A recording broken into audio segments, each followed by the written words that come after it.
Assalamualaikum warahmatullahi wabarakatuh. Alhamdulillah alladzi arsala rasulahu bil huda wa dinil haqq lidhirahu ala dini kulli wa kafa billahi syahida. Asyhadu an la ilaha illallah wahdahu la syarika lah wa asyhadu anna Muhammadan abduhu wa rasuluh la nabiyya ba'da. Allahumma shalli ala Muhammad wa ala Muhammad amma ba'd. Bapak Ibu yang dirahmati Allah, alhamdulillah perjalanan waktu begitu cepat bagi yang kerasan di dunia, yang tidak kerasan lama. Jadi kalau ada orang bilang kok cepat ya waktu ini, berarti kerasan, tidak siap berpisah dengan kehidupan. Padahal kehidupan itu pasti akan berpisah dengan kita semua nanti. Dalam kesempatan ini saya ingin menyampaikan satu hal yang selalu harus kita lakukan pada setiap diri supaya mengetahui progres kehidupan keagamaan kita, yaitu muhasabah. Khasibu anfusakum qabla an tuhasabu. Hitung-hitunglah dirimu, kata Umar, sebelum engkau dihitung oleh Zat yang Maha Menghitung. Timbang-timbanglah dirimu sebelum engkau ditimbang oleh Zat yang Maha Menimbang. Karena perjalanan kita, kalau tidak ada introspeksi diri, biasanya tidak merasa bahwa diri kita masih banyak kekurangan. Salah satu penyadar bahwa kita banyak kekurangan, sering membandingkan dengan orang lain. Orang lain kalau di sekitarnya sudah setara, cari pembanding yang lebih tinggi, yang lebih banyak lagi amaliyahnya. Salah satu contoh begini Bapak Ibu sekalian, kalau kita melihat sahabat-sahabat Rasul Muhammad SAW, itu beliau itu kan juga sama dengan kita ya. Samanya itu sama-sama manusia. Tetapi secara ibadah mereka itu luar biasa. Dipuji oleh Rasulullah. Bahkan disebut namanya setelah aku nanti A, B, C, D itu disebut namanya. Masuk surga. Kalau Nabi yang sudah menyebutkan enak. Misalnya Abu Bakar, Umar, Utsman, Ali itu sering disebut oleh Rasulullah. Setelah aku, nama ini termasuk Khadijah disebut. Yang nyebut Rasulullah kan pasti jaminan. Kita nggak ada yang nyebut. Dikira-kira dewe. Ya. Kayak sapi. Ya mudah-mudahan husnudzon itu membawa kebenaran adanya. Ada empat karakter yang menyebabkan seseorang itu jauh dari neraka. Yang pertama yang disebut dengan sahal. Sahal itu orang yang suka memudahkan urusan orang lain. Tidak ngerecoki, tidak ngerepoti. Seperti PCM Sukodono sudah mulai membahas akan membangun masjid misalnya. Itu semua energi saling memudahkan, saling support. Itu tipe orang sahal ya. Kan ada orang yang kalau diajak melakukan program baik itu ada tipe orang yang model makro itu. Makro itu kalau datang orang lain sumpah, tidak datang senang. Karena kalau datang dia usulnya itu nyeleneh-nyeleneh, yang ngesro lah. Ada tipe orang sunnah. Sunnah itu kalau datang orangnya baik, ide-idenya bagus, support. Nggak datang nggak apa-apa. Tapi ada tipe orang wajib. Wajib itu kalau datang senang orang lain. Pikirannya sadanai kadang. Bukan hanya usul. Kalau nggak datang dicari. Itu tipe orang wajib. Rasulullah Muhammad SAW itu termasuk orang yang seperti ini. 2 hari nggak ketemu dengan teman-teman, bingung mencari Rasulullah. Di mana Rasulullah? Kok 2 hari nggak ketemu kita? Datang orang lain senang, nggak datang orang lain mencari. Kira-kira kita masuk mana dari ketiganya itu? Sunnah, wajib, makro, Pak, sunnah. Ada yang tipe mubah. Mubah itu datang atau tidak datang nggak ngefek. Datang yang tidak ada pikirannya, tidak ada usulnya. Acara belum selesai harus hilang. Itu yang mubah. Ada yang haram. Datang tidak datang ngesro. Nanti tidak ikut rapat tapi ikut WA di grup. Kono kayak ronde dana itu bagian sing rotok-rotok gembos itu. Bukan termasuk orang yang asal tadi, orang yang mempermudah urusan orang lain. Yang kedua, orang yang dijauhkan dari siksa neraka itu adalah orang yang punya karakter qorib. Qorib itu humble, hangat, hubungan dengan orang baik, dan orangnya ramah, gampang akrab dengan orang lain. Ini dibutuhkan dalam kehidupan, Pak. Ketemu alisnya mboten tempuk. Kan ada orang kalau ketemu temannya tuh alisnya tempuk, Pak. Nggih. Kayak sumpek mawon. Masih gak anu nggih, mboten gadah catra, mboten usah diketok-ketokaken. Tenang mawon. Semua orang itu sudah sama kok, uangnya nggak terlalu banyak. Kalau di kita ini di musola ini masa ada yang punya triliun, Pak? Mboten usah diketok-ketokaken jenengan mboten gara 1 triliun nggih. Mboten usah sumpek lah. Koncone kata.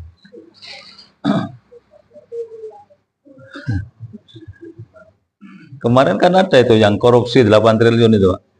Ini kan vonisnya pinten itu? 6,5 tahun. Terus sekarang dinaikkan jadi 20 tahun. 20 tahun. 20 tahun nggih selak tuwa teng penjara niku. Langsung lali koncone di koncoku wis padha tuwa kabeh 20 tahun. Ya memang 8 triliun, Pak.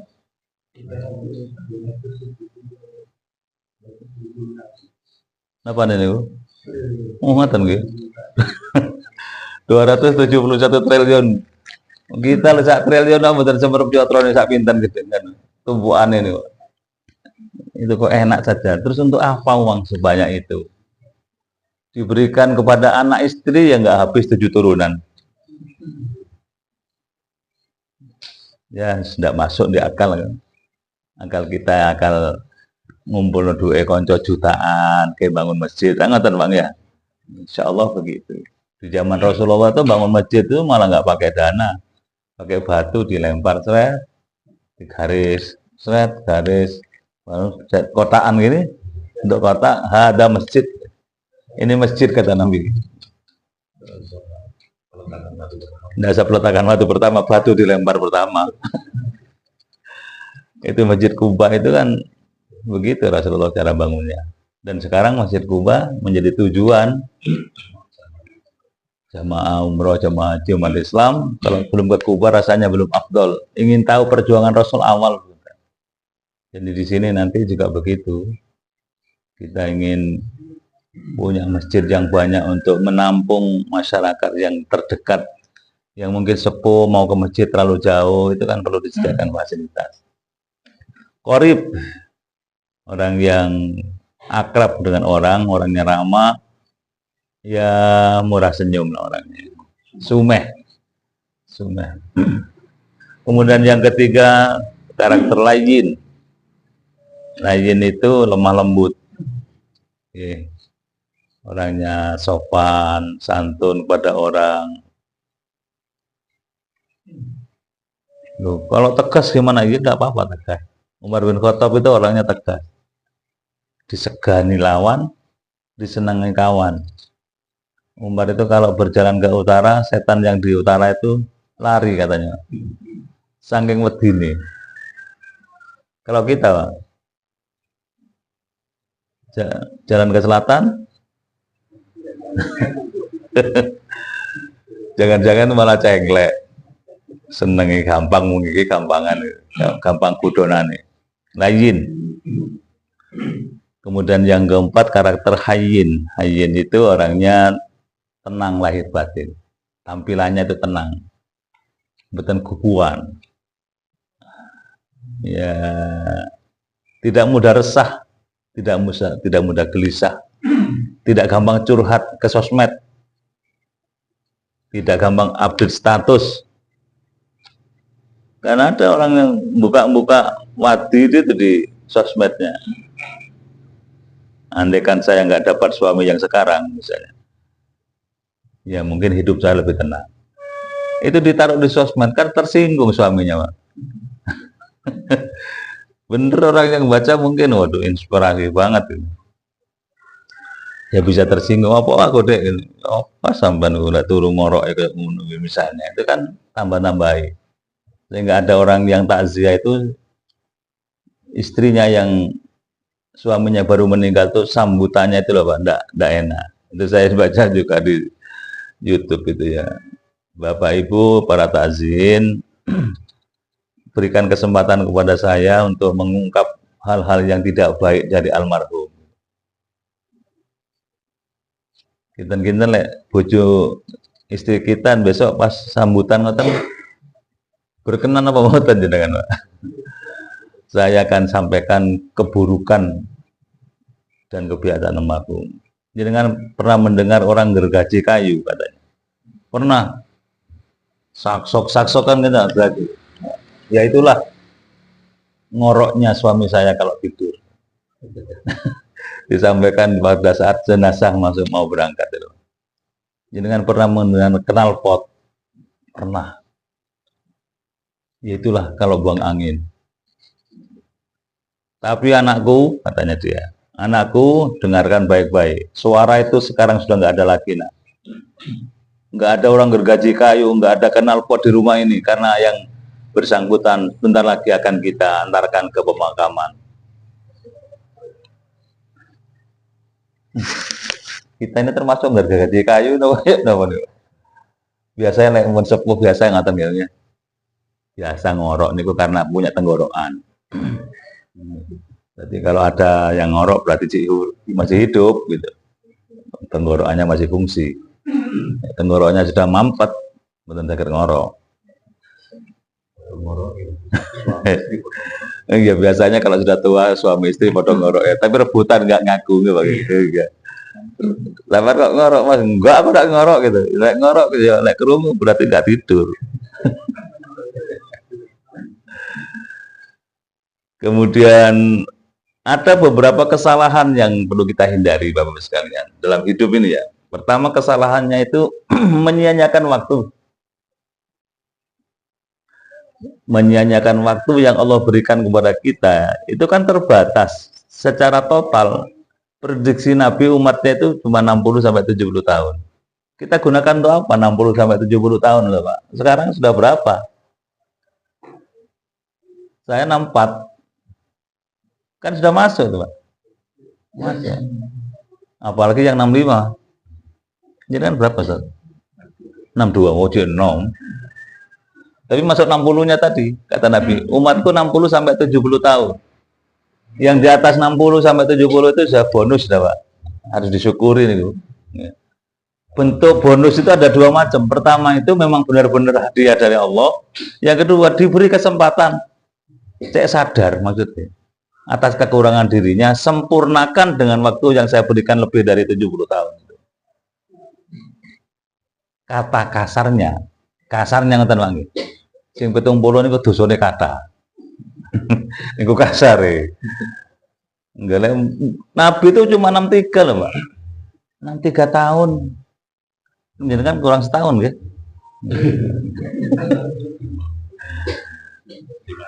Nggih, Imam Hanafi 55. Terus ini Yai Ahmad Dahlan tuh 54. W.R. Supratman 32. Orang-orang hebat-hebat itu pendek-pendek, Pak. Ya. Karena kata Yai Manab itu ibarat bambu. Biasanya pemilik bambu itu ngetok itu diambil yang lurus-lurus dulu, Pak. Nggih. Nggih. Jadi ketok niku sing apik-apik dhisik, Pak. Nggih, masih tekan di Joko. Lah sing bengkong-bengkong niku golongane awake dhewe niki, Pak. Boten dipendet-pendet ya. Tapi wonten manfaate.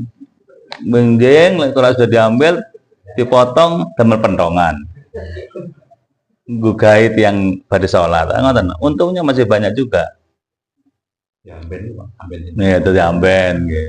Dadi wong cek kesirep cek sholat. Jadi yang pertama kesalahan kita adalah suka menyia-nyiakan waktu. Waktu yang terbatas itu tidak kita gunakan dengan sebaik-baiknya. Rasulullah itu membagi waktunya 3. Pertama untuk istirahat. Ada waktu istirahat bagi Rasulullah itu. Yang kedua untuk urusan rumah tangga. Yang sepertiga untuk ibadah kepada Allah secara maksimal. Nabi itu hidupnya di Jazirah Arab itu, Pak. Itu kan hidup di sebuah kawasan yang tidak subur seperti ngriki nggih. Gersang, tandus, batu-batu. Sehingga Nabi itu kalau berkhalwat menyendiri itu di tempat yang jauh, di goa yang tidak ada kehidupan. Sampai-sampai perjalanan ke Taif itu, bekas perjalanan Nabi itu dititeni, dipageri, Pak. Bekas langkahnya Nabi itu, sehingga orang yang ke Taif itu tahu, ini dulu bekas jalannya Nabi mesti lewat sini kalau dakwah. Sampai dititeni. Kemudian kalau ke Madinah kan hasilnya sekarang sudah sama tahu, gitu. Tempat perangnya Nabi di mana saja sampai hari ini bersejarah. Itu menggunakan waktu secara cermat terus. Dan Nabi tidak pilih-pilih, Pak, kalau mencari teman itu. Sampai kalau pesan kepada Aisyah, kalau nanti ada tamu cari saya, bilang ya, saya bersama dengan orang-orang fakir miskin. Jadi tidak elitis, Nabi itu tidak elit. Buatan gengsian. Ketemu dengan fakir miskin, ya. Dengan pejabat, ya. Dengan raja-raja negara sebelah, nggih. Bisa menaklukkan hati orang yang hebat-hebat itu Rasulullah. Dan Nabi itu makan dengan orang gudiken, gitu sakit. Tangannya banyak gudiknya itu Nabi kemudian makan bersama di situ, ya bisa. Bergaul dengan orang kaya, wong Nabi dulu juga kaya awalnya kan, Pak. Milioner Nabi itu, miliarder ya, miliarder. Istrinya kan Khadijah itu maharnya 1 kilo 2 on emas. Nggih, Pak nggih. Awake dhewe pinten Pak riyen, Pak? Rokok dan Al-Qur'an, seperangkat alat sholat. Yang wetok kon sembahyang mawon ya. Nggih, Bu. Saya masih ingat dulu mahar saya itu 5.000, Pak. Iya, kok kontan. Bayar kontan, Pak, 5.000. Alasannya masih belum, itu kan dulu gitu, sekarang sudah beda. Ini dulu mana dengan Rasulullah? Nabi itu 1 kilo 2 on emas. Pada istri yang lain itu 1.000 ekor unta. Berarti kan sogeh Nabi ini. Ini kasus Pak Satrio ngeten yang sogeh.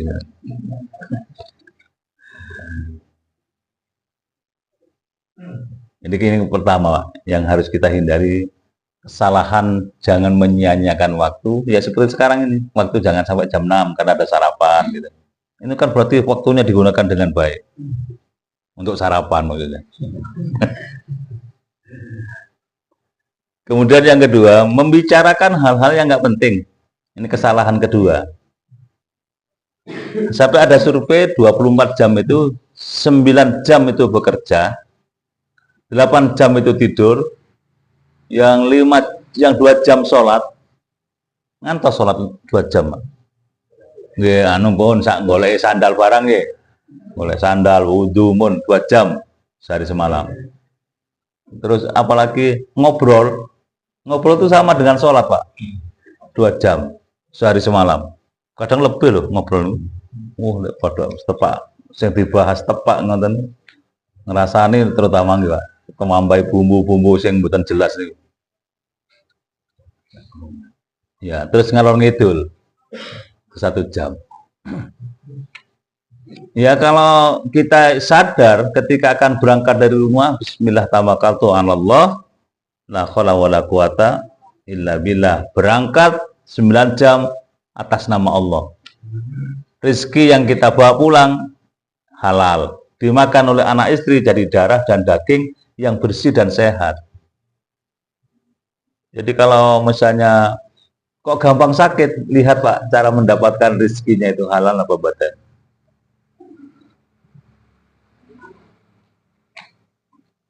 Jujur Pak nggih. Bapak-bapak niki kepengin sugih tasian nggih. Iya. Kepengin aja. Saya juga kepengin mawon. Soro lho Pak sugih niku. Soro kerjanya kerja keras, ngitung duit niku bosen nih Pak. Lek wonten. Lek kados teng Mekah niku wonten seorang kakek usianya 83 tahun, uangnya 87 triliun. Akhirnya putranya dipanggil 5 orang. Nak, bapak bosan ngitung duit, mau tangi-tangi turu, ngitung duit sampai kati turu meneh. Pendino sampai usia 83 tahun itu. Wis ngene-ngene PN wis duit bapak butuh sak perlu tok. Jenengan nate ngoten niku, Pak. Sampai wayah ngitung duit itu nate.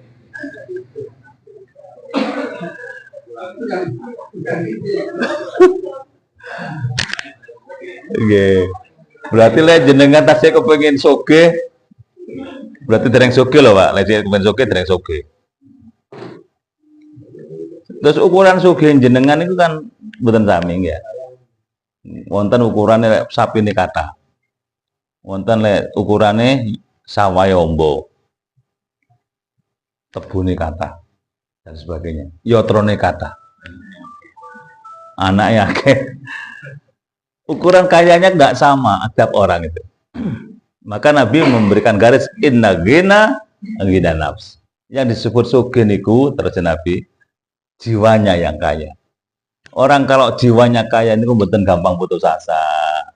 Senang so tebing nggih berangkat kados saking tanggung pengawasan ngeten niki Pak nggih. Berarti sugih niku atine niku Pak. Alhamdulillah. Nek atine melarat mboten berangkat Pak. Malah apa pengajian wah ini wis ngono-ngono tok mulai biyen pancet ngene. Lah nggih pengajian Quran nggih setunggal niku pun, Pak. Quran kita pun yo males sing badhe dipelajari. Napa badhe kita perbandingan agama, belajar soal Kristen, Hindu, itu damel napa? Wong Islam mawon mboten telas-telas kok dibahas. Membicarakan hal-hal yang tidak penting itu bisa membuat kita ini terlena. Waktu habis karena dialog yang tidak berguna itu. Maka kalau perlu dibatasi diri, membatasi diri untuk tidak bicara hal-hal yang tidak manfaat. Kemudian yang ketiga, kesalahan yang sering kita lakukan adalah memberi posisi terlalu besar kepada hal-hal yang tidak penting. Perhatian kita kepada hal nggak penting seperti besar, hebat. Napa antara lain? Nggih teng awak dhewe niki, Pak. Kita ini lek dirasane tiyang loro ati napa mboten? Nggih, Pak. Loro ati. Padahal kalau ditanya kita ini siapa sih? Sak pinten sih pentingnya awak dhewe niki? Jangan-jangan dipentingkan oleh dirinya sendiri saja, orang lain mboten nganggap tidak penting. Apalagi kemudian Allah menganggap ya sapa wong ibadah ya gak jelas. Kok koyo penting-penting dhewe. Kan ngoten Gusti Allah, Pak. Melihat kita yang gampang memberikan porsi perhatian dan perlindungan terlalu besar kepada diri sendiri. Pernah Ali itu di Uber, Pak, kali nem. Ali, sahabat Ali. Di Uber, begitu dekat Ali kemudian berhenti. Anak muda, kamu siapa? Kok Uber saya? Saya anak desa, tapi bukan nyebut anak tanggung, anak. Saya anak dari desa. Saya akan nikah dengan seorang gadis, syaratnya satu. Saya boleh menikahi gadis itu asalkan membunuhmu. Jadi tidak melakukan tumbal Ali. Ali mikir seakan arek gini. Kati rabe iku tuh matene ngomong. Wis ngene wis pen pedangku iku pen. Patenono aku saiki. Ali menganggap dirinya nggak terlalu penting. Wis patenono sing urusane Gusti Allah. Karena Ali begitu legowo, anak muda itu moro-moro ngambungi awake Ali deh, Pak. Kok ono wong koyo ngene apike? Persis pengajian iki mangke. Jamaah ini persis pun. Mboten tersinggungan. Diuber ngomorono dikekno awake. Begitulah kadang-kadang orang kalau meletakkan harga dirinya terlalu tinggi itu gampang jatuh. Karena terlalu tinggi meletakkan harga diri. Orang yang tidak gampang jatuh, tidak gampang tersinggung adalah mereka yang meletakkan harga dirinya di bawah. Jatuh kemana orang sudah di bawah? Tidak akan jatuh. Kita tenang-tenang saja. Dikritik orang, tenang-tenang saja. Justru penting dikritik orang itu. Kata Umar bin Khattab, kalau engkau kepingin tahu kelebihanmu, tanya pada lawanmu. Orang yang memusuhimu, itu tahu banyak tentang dirimu. Tapi kalau kamu kepingin tahu kebaikanmu, tanya pada temanmu. Coba jenengan tanglet teng tonggo sing kira-kira mboten seneng teng jenengan, sembarang Pak lengkap. Nggih napa nggih, Pak? Kita nggih. Takon nang bojone barang kadang lengkap kadang.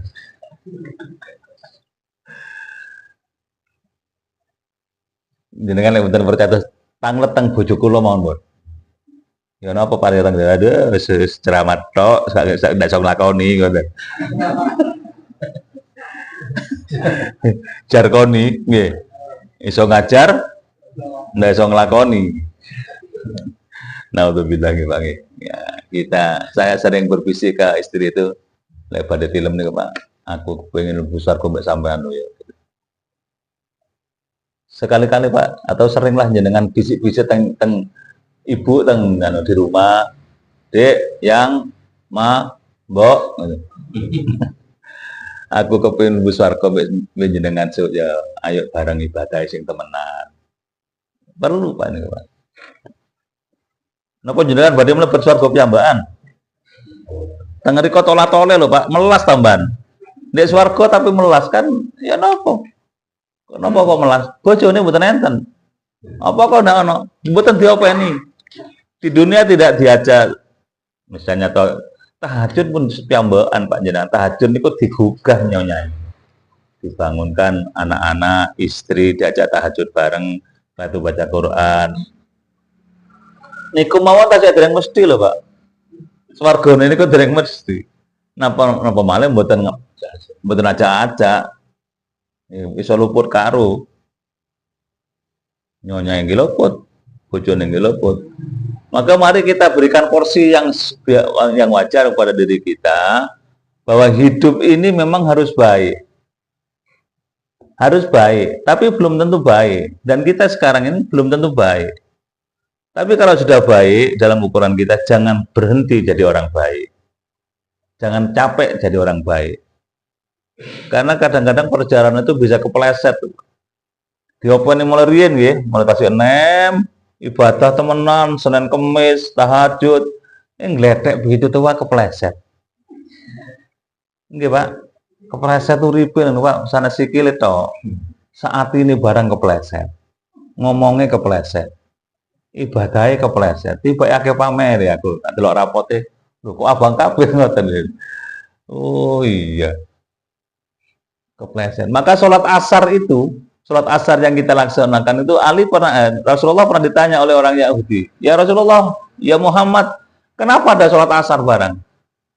Kata Nabi, asar itu loh waktu mek titik, kata Rasulullah.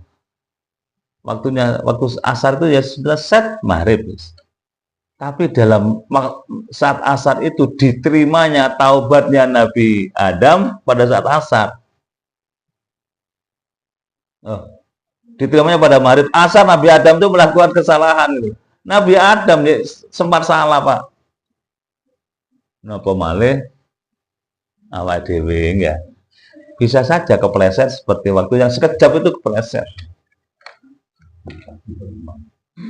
Nah, maka orang yang tidak merugi itu kan ada 4 di dalam Al-Asr itu. Pertama, Allah bersumpahnya itu wal asr, demi waktu asar. Waktu yang sebentar itu. Sesungguhnya manusia itu rugi uripe. Napa kok mboten? Kok rugi napa ngono? Sing diurusi sembarang. Sembarang diurusi. Gak berhasil pegel. Ngurusi sembarang enggak pernah berhasil. Ngurusi sembarang bukan urusannya diurus. Rezeki ini urusannya sinten, Pak? Insyaallah. Kok awake dhewe gopo ngurusi rezeki. Nah, gitu, Pak. Kita sekedar ikhtiar saja. Urusan angsal apa mboten sanes urusan kita. Kerja keras enggih, berkeringat silakan. Tapi dapat berapa itu sanes kula. Bukan kita, tapi Allah. Yang ngurus itu Allah. Sampai dilukiskan oleh Yai Manap niku nggih. Yai Manap itu kan sering ngoten niku buat kutipan-kutipan mutiara. Ibaratnya sepeda motor kata Yai Manap. Sepeda motor niku wonten sing enggak ada. Siapa yang enggak ada? Ya kita. Naik sepeda motor dari Jalan Ghazali ke sini. Tiba-tiba teng daerah stadion niku ngek. Langsung mandek, Pak. Kalau cek apa nih mesin nggih apik. Oh, bensin ini telah. Niku sing gopur pados bensin niku sing numpak napa sepeda ya? Nggih sing numpak. Masa sepeda pados piyambak, Pak? Lah Allah juga begitu dengan kita ini. Kita ini milik Allah apa milik orang lain? Milik Allah. Lah rezekine mboten cukup. Sinten sing gopo? Allah gopoh nyukupi kita, asalkan kita minta. Mboten cukup, mboten atin doa, kita carakan kali Gusti Allah. Jarno wong enggak tahu njaluk kan ngoten, Pak. Nek Gusti Allah rada kasar kata kita semua ini, mungkin begitu kalimatnya. Jarno itu enggak tahu njaluk.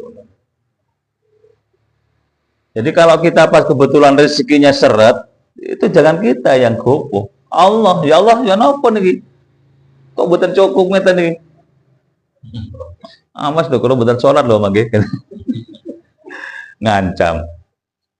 Nggih mboten asal ngancam-ngancam ngoten mangke. Tapi itulah illal ladzina amanu, yang mboten rugi niku orang beriman. Seperti kita ini mboten rugi mohon uripe jelas nih, Pak. Bahkan Nabi memberikan garansi semua umatku pasti masuk surga kecuali yang enggak mau. Berarti kita ini karek ngenteni waktu mawon ya. Menurut kalimat niki kita ini tinggal tunggu waktu benjing-benjing mlebu surga bareng. Amin. Bareng, Pak, mangke. Jenengan pados Ustaz Sarsari pun niki kok mboten enten. Tibake teng pojokane swarga. Nggih. Kok teng Ani sare pete kurma. Kok teng niki Ustaz? Pas kula niki sing paling apik menan. Wonten malih sing apian menan ngriko lho. Jenengan. Ngriko Ustaz. Kurmone lambah apik-apik teng itu. Oh nggih kok nderek bareng-bareng sak jamaah. Karena yang memberikan syafaat itu antara lain sahabat yang seperti begini ini, Pak. Ya salah satu diantaranya adalah syafaat dari Rasulullah, dari bacaan Quran kita, dari teman baik yang selalu bareng runtang-runtung ngeten niki. Niku benjing badhe tanglet jenengan teng Gusti Allah. Ya Allah, niku kok mboten wonten nek niki teng pundi? Anu jek diumbah. Diumbah ya napa Gusti Allah? Dosane akeh wong iku.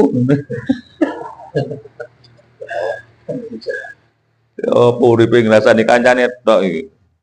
Bener yang pengajian mulia iku lho gitu.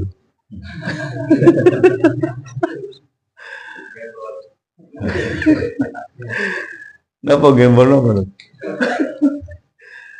Oke, itu antara lain wa amilus sholihah, yang tidak merugi kita orang yang banyak melakukan amal soleh. Amal soleh ya bukan sekedar bersedekah. Ya semua kebaikan amal soleh. Jenengan datang ke sini amal soleh. Tapi pertanyaannya, dari tanggung kok mboten wonten ibu-ibu teng pundi ibu-ibu? Kendaraan itu. Oh, kendaraan yang mboten cukup. Tapi kok mboten tumbas? So kan takon Mario sama dhewe suka motoran gitu. Nggih. Lho, Nabi Muhammad dia unta lho, Pak. Tapi nyampe ke dengan unta itu sampai ke Thaif. Thaif itu tinggi.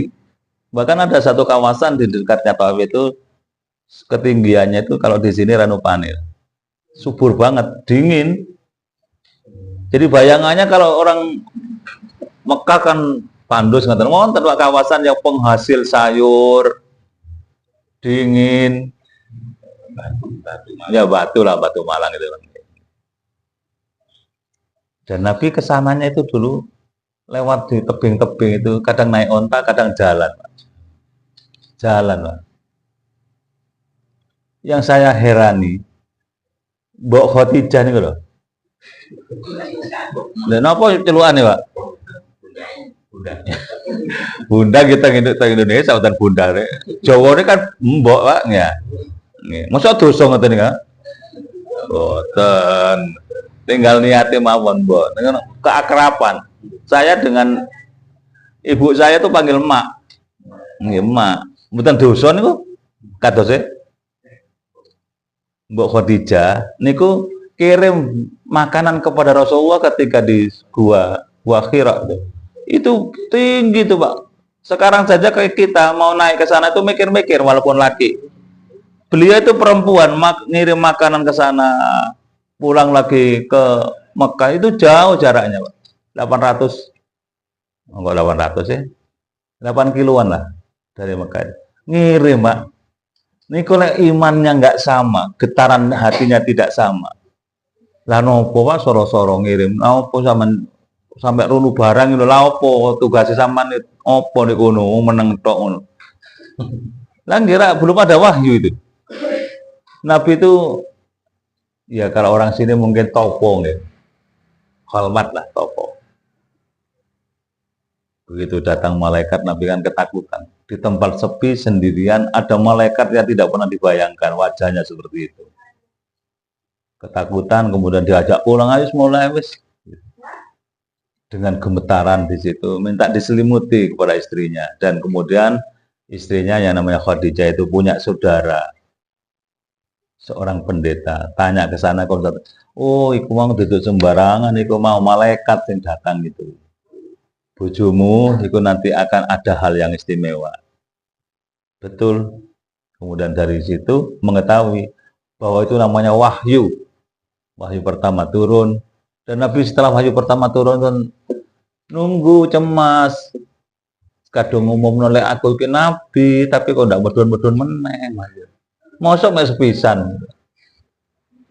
Akhirnya 3 bulan berikutnya wahyu kedua turun. Begitu seterusnya. Dan ketika wahyu turun itu berat, Pak. Kadang-kadang onta yang dinaiki oleh Rasulullah itu jungkel. Dan Nabi mendengar suara gemercing itu tanda-tanda malaikat mau datang itu, telinganya sampai sakit. Jadi nerima saja itu berat. Apalagi ngamalkan, Bang ya. Awak dhewe nerima enteng-entengan, ngamal enteng-entengan. Ya itulah kita. Saya khawatir lebih dari jam 6. Dan nggak boleh lebih dari jam 6. Yang terakhir, Bapak-Bapak sekalian, illal ladzina amanu wa amilus sholihati, orang yang tidak merugi, tawassaw bil haqqi tawassaw bis sabr. Orang yang senang berwasiat tentang kebenaran dan wasiat tentang kesabaran. Ada juga yang kita ini harus hati-hati, Pak, dalam hidup ini. Ada 4 hal nih yang harus hati-hati. Pertama, menggerutu terhadap qada qadar Allah. Ya apa sih karepe Gusti Allah iki. Lha napa wawa lho salat tahajud, duha, tapi kok yo seret ae rezeki. Loh, itu ketetapan dari Allah, Pak. Likulli sa'in biqada'illah. Segala sesuatu terjadi atas ketetapan Allah dan ketetapan Allah itu yang terbaik. Allah bisa ngukur kok, Pak. Kata jenengan, dapat rezeki 1 triliun mana? Sakniki. Temen napa ya trone? Temen napa 1 triliun? Masalah Pak nggih. Badhe tumbas napa jenengan? Bingung. Nanti yatrone disalap ngoten tok jenengan ngencak-ngencak ngilingi duit. Wah akhirnya kan Pak nggih. Gusti Allah pun ngukur Pak, kemampuan kita ini seperti itu. Dulu kan waktu SD SP zamannya Pak Sudomo itu ada orang pertama kali dapat uang apa ya SD SP itu 1 miliar waktu itu besar Pak. 1 miliar, mboten dipun yatrone disalap terus ngencak-ngencak keliling. Napa jenengan kepengin ngoten? Nggih. Pramila mboten usah ngoyok-ngoyok lek golek yotroke wae. Tenang mawon. Baik. Tidak usah menggerutu terhadap qada qadar Allah. Ini yang pertama yang perlu kita hati-hati. Yang kedua, ada orang bermaksiat tapi mboten tobat. Maksiat tapi mboten tobat. Malah kacauan. Aku wingi sakrat antekno dhewe. Ngombe maksudnya, Pak. Sakrat do tantekno dhewe. Kuat weteng gawe gelegean ilang wis. Wonten sing kajuan ngoten. Bangga atas kemaksiatan yang pernah dilakukan. Ada juga orang yang maksiat seneng. Aku lek wong wedok itu gak peduli wis aku masih Cina iya aku.